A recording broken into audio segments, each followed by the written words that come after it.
Welcome back to Skytech-Lens. For years, American soybean farmers thrived on a booming partnership with China, shipping millions of tons across the Pacific to feed China's livestock industry. This relationship shaped the entire business model of Midwest farms: bigger equipment, more land, and a sense of security. But the trade war changed everything. The Trump administration's tariffs on Chinese goods triggered swift retaliation. China slapped a 23% tariff on U.S. soybeans and suspended import licenses. Overnight, the U.S.'s most reliable customer disappeared. Silos filled up, prices crashed, and the Heartland's economic foundation crumbled, not from weather, but from politics. The ports fell silent, and the commodity markets spiraled. Farmers, many of whom supported the tough trade stance, now faced mounting debt and an uncertain future. The trade war wasn't just a policy debate, it was a direct hit to their livelihoods. The promise of emerging stronger rang hollow as the reality of lost income set in. The global supply chain was ruptured, and American farmers were left to navigate a new, treacherous landscape. The great uncoupling had begun. Before the trade war, China was the engine of U.S. agricultural exports. Its demand for protein fueled a massive appetite for American soybeans. Over half of all U.S. exports went to China. This wasn't just a market, it was the market, dictating prices and shaping the entire farming ecosystem. Farms, railways, and ports were optimized for this single trade flow. The annual rhythm of planting and harvest was synchronized with Chinese shipping schedules. The scale was staggering: over 30 million metric tons shipped annually, worth billions. But this dependency created a hidden vulnerability. The U.S. soybean industry was built around one dominant client. Few imagined China would ever walk away. The belief in mutual dependency was comforting and ultimately misplaced. When the trade war hit, the entire infrastructure, grain elevators, rail lines, port facilities, was left exposed. The system's efficiency became a liability. The apparatus was built for a reality that vanished overnight. Farmers and the broader economy were left dangerously exposed. The trade war began with escalating tariffs, not bullets. The U.S. targeted Chinese imports, aiming to fix trade imbalances and pressure Beijing. China struck back, targeting American agriculture, especially soybeans. A 23% tariff and suspended import licenses made U.S. soybeans uncompetitive overnight. The world's largest soybean market was suddenly closed. Prices on the Chicago Board of Trade tumbled, and a two-tiered market emerged. Higher prices for Brazil, lower for the U.S. farmers, faced falling crop values and rising equipment costs due to tariffs on steel and aluminum. Diplomatic efforts, like the Phase 1 deal, failed to restore lost sales.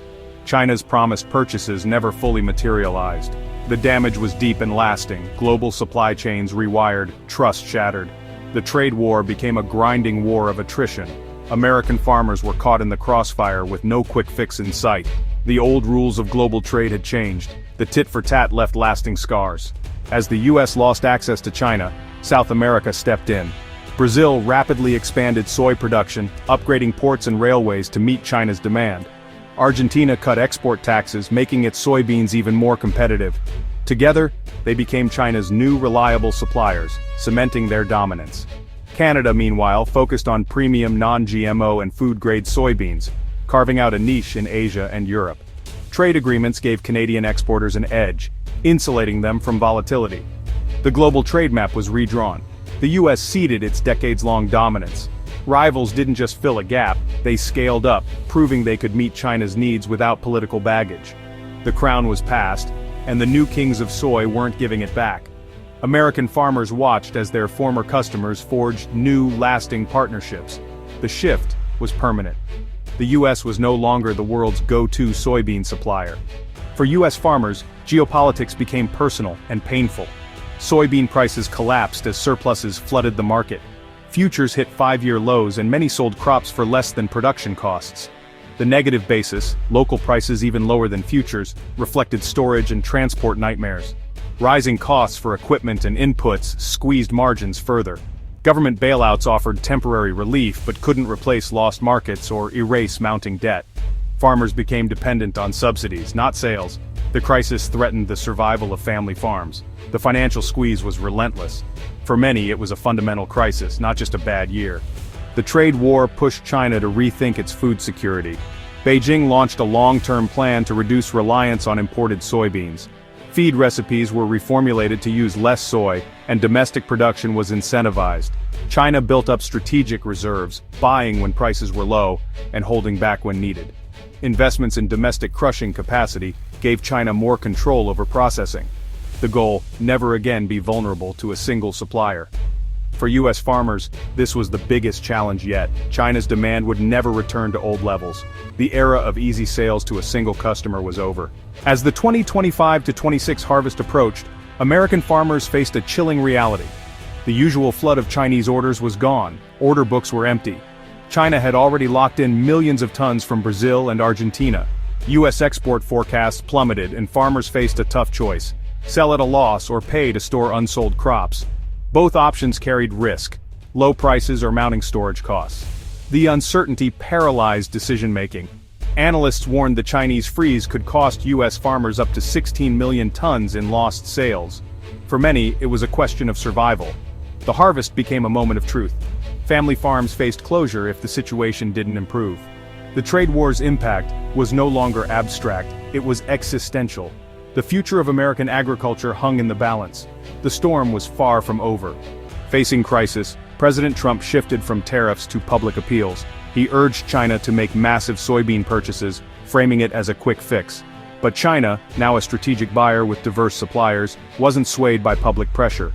The administration also pushed G7 allies and India for new market access, but trade tensions complicated talks. Tariffs on Canada and Mexico further limited options. High-level meetings with China produced no breakthroughs. The trust and structures that once enabled trade were broken. China was focused on self-reliance, not political gestures. A miracle purchase order seemed increasingly out of reach. Can U.S. farmers ever recover lost markets? The world has changed. Brazil and Argentina are now entrenched as China's main suppliers. Even if tariffs disappeared, the old status quo is gone. China's push for self-reliance means future demand will be lower.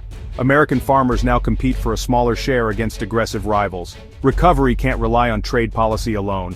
The future demands new markets, value-added products, and diversification. Innovation and resilience are key. The golden era of limitless Chinese demand is over. The path forward is uncertain, but adaptation is essential. The survival of American agriculture depends on forging a new, more resilient path. Thanks for watching. Subscribe the channel for more updates.